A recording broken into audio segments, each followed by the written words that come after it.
بله یه مسئله هست و اون این است که ائمه چجوری نماز میخوندن. مالک یوم الدین میگفتن، یا مفتوحه شکی نیست، یا مالک یوم الدین.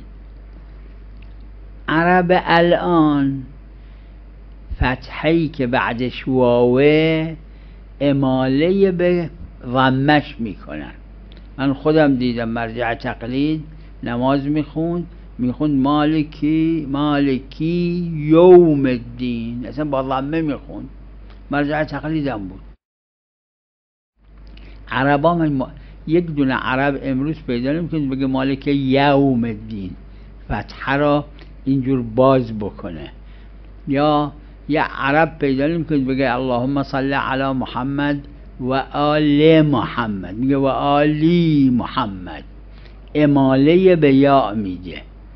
وقت آیا لازمه اونجوری که یعنی اگر مسلم شد که ائمه علیهم السلام مالک یوم الدین میخوندن، چون حالا عربا اینجور میخونن به خاطر اصل عدم نقل، نه استصحاب قهقرا، نه استصحاب قهقری، به خاطر اصل عدم نقل میگیم زمان ائمه خود ائمه همینجور میخوندن.